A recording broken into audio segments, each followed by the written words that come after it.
Hey there, welcome back to the channel. On behalf of Nel ABC, I'm genuinely thrilled you clicked on this video today.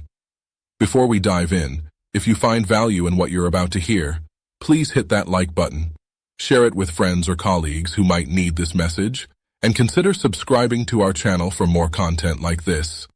Your support means the world to me. Today, we're wrapping up our three-part series on the pillars of success in life and business. If you missed the first two videos on having a heart of service and feeding your imagination, you'll find links in the description below.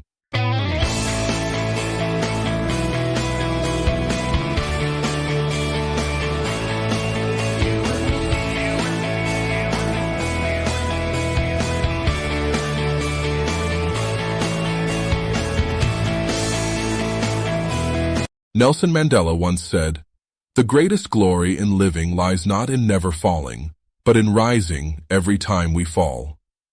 These words have echoed through my own journey in ways I never expected. Back in 2008, I embarked on what seemed like just another adventure, a 3-week trek through the Himalayas.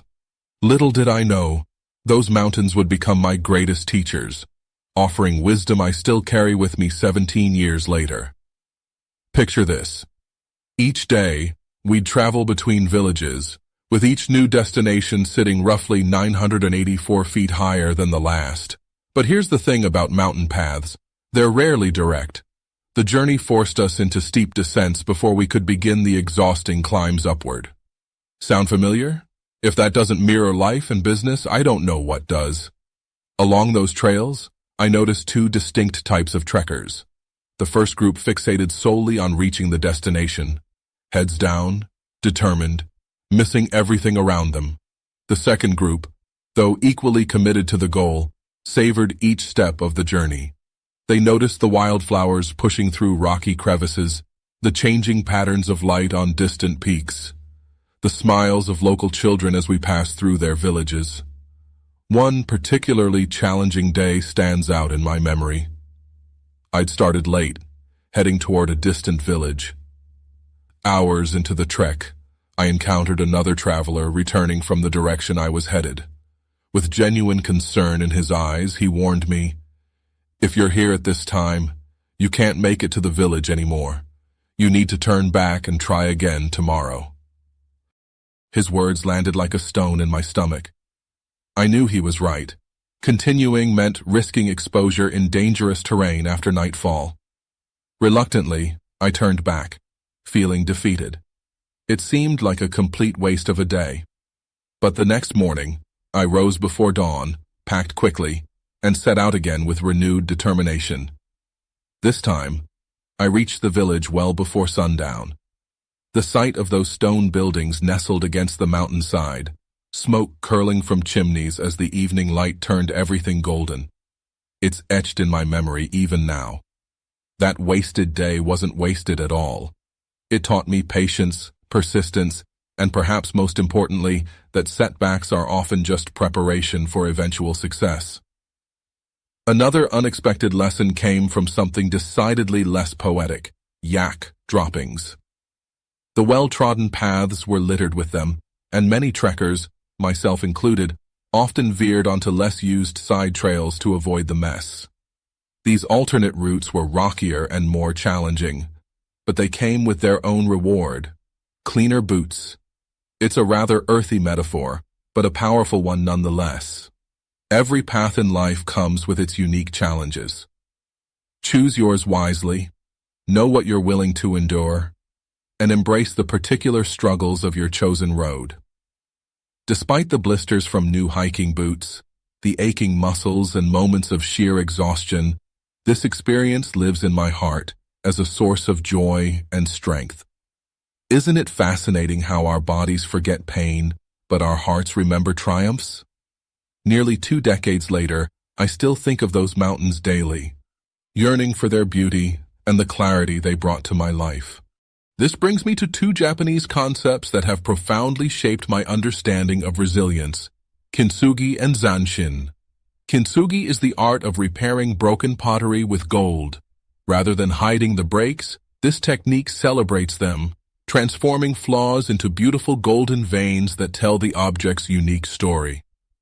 Our failures and setbacks can become the golden threads of our personal journey, making us stronger and, paradoxically, more valuable because of them. Think about it. A brand new cup fresh from the kiln has no story to tell. But a cup that's been broken and repaired with gold? It carries history, resilience, and beauty that a perfect cup never could. Then there's Zanshin, the lingering mind concept from Japanese martial arts.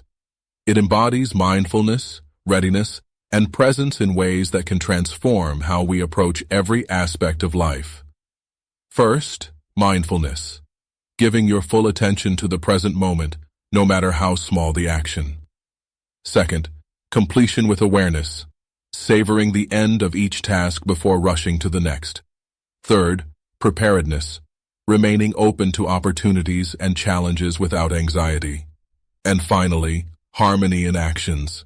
Immersing yourself fully in everything you do, from mundane tasks to life-changing decisions. We all encounter failures in business, relationships, personal goals, but it's how we perceive and respond to these moments that shapes our growth. Every failure carries a lesson, and when you take the time to reflect on it, that lesson becomes something uniquely valuable that only you can share with others.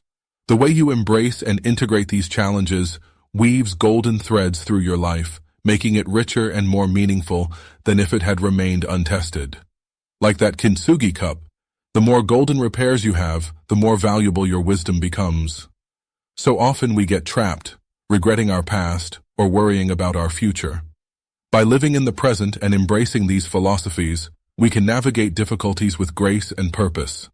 Rather than escaping into mindless scrolling or other distractions, we find meaning and strength in our challenges, transforming them into the very gold that makes our story worth telling. Does any part of this resonate with you? I'd truly love to hear about your own experiences with resilience in the comments below. Thank you so much for spending this time with me today.